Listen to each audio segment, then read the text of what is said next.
به نام تنها فرمان روای جهانیان. خدایا شکرت بابت سلامتی، خدایا شکرت بابت بیدار شدنم، که این معجزه بیدار شدن چقدر زیباست که تو هر روز و هر لحظه کنارمی، در وجودمی، چشمم رو باز میکنی و باعث میشی که من یک بار دیگه جهان زیبات رو ببینم. خدایا ممنونم به خاطر داشتن پلکی که شبها میاد و به چشمهای من استراحت میده. خدایا ممنونم به خاطر تمام اعضای بدنم که وقتی من میخوابم همشون در حال فعالیت و کار کردن و اینکه بدون ذره چشم داشت در خدمت منن و دارن کارهای منو انجام میدن. خدایا ممنونم که تو تنها فرمان روای جهانی. خدایا ممنونم که تو تمام کارهای منو به همین راحتی انجام میدی. یه وقتی که فکر میکنم به تمام کارهام که چقدر کارهام مونده و من هنوز نرسیدم، باید اون لحظه یادم بیارم که همه‌شو تو انجام میدی.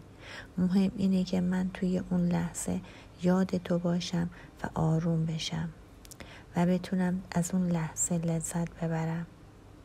خدایا ممنونم که مثل همیشه هوای منو داری و به هم کمک میکنی. خدایا ممنونم که یادآوری میکنی که من در کنارتم، تو فقط آروم باش و لذت ببر.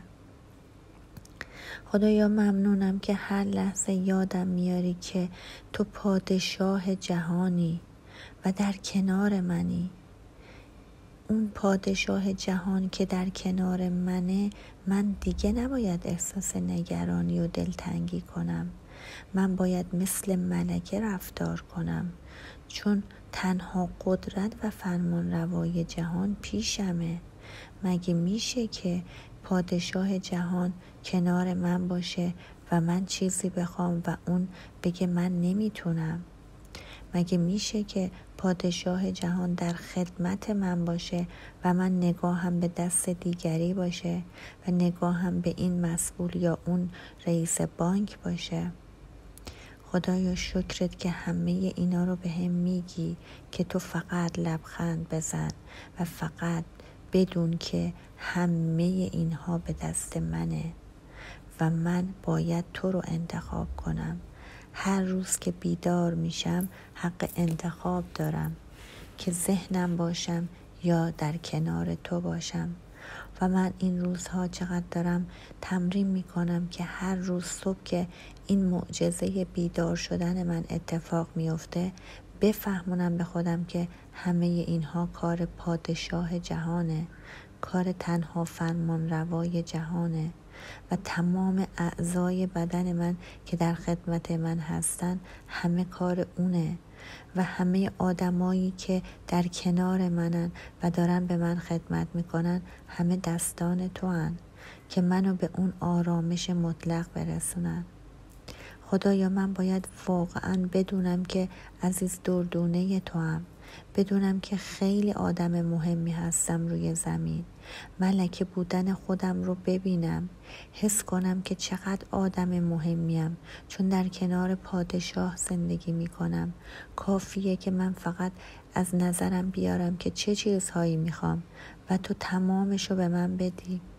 همونجور که تو قرآن بارها وعده دادی که اونقدر به هم میدی که نتونم بشمارم. پس این همه استرس و نگرانی برای چیه؟ چرا من انقدر زود ناامید میشم؟ چرا من انقدر زود عصبانی میشم؟ چرا من انقدر به آینده فکر میکنم؟ آره، اینا آگاهانه نیست. اینا کار نجوای ذهنمه که هر لحظه میخواد بیاد و منو از کنار تو بودن بکشه و بیاره به جایی که منو نگران کنه. ولی تو هر لحظه میگی بیا کنارم، بیا به این آرزوهایی که من به تو میرسونم همه اینا رو. و این آرزوها در واقع آرزوی تو نیست، من اینها رو میخوام به تو بدم. اینها چیزهاییه که من تو رو به اینها میرسونم. تو بیا با هم اینها رو ببینیم. بیا ببین که به چه چیزایی میخوام برسونمت. تو بیا فقط نگاه کن و ببین چقدر میتونی خوب زندگی کنی. تو در کنار من باش، نگران چیزی نباش. تو از هر لحظه لذت ببر.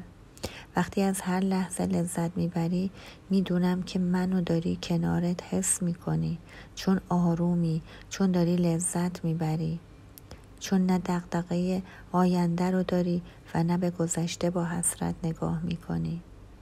یادته که خیلی از سختی ها رو برات کنار گذاشتم و تو تونستی رها بشی. باز هم تمام چیزهایی که فکر میکنی از آینده و خودتو میترسونی بسپر به من و نگران چیزی نباش و هر لحظه به خودت بگو که من در کنار پادشاه جهانم و پادشاه جهان کنارم نشسته و به هم میگه لذت ببر و من فرمان روای جهان و کهکشان ها هم. کسی که میتونه تمام کهکشان ها رو مدیریت کنه چرا نتونه کارهای منو مدیریت کنه؟ پس من همه کارهامو به تو میسپارم خدا و دلم میخواد که هر روز اینو به خودم یادآوری کنم که تو در کنارمی، تو پیشمی و من باید تمام چیزهایی رو که فکر میکنم من باید انجام بدم به تو محول کنم. این میشه توکل، این میشه تسلیم بودن. تسلیم کسی که هر روز من باید قدرتش رو به خودم یادآوری کنم.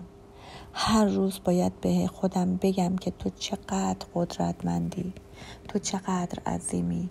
خدایا ممنونم به خاطر این آگاهی هایی که امروز به هم گفتی و من آروم و آروم تر شدم. خدایا بی نهایت سپاسگزارم.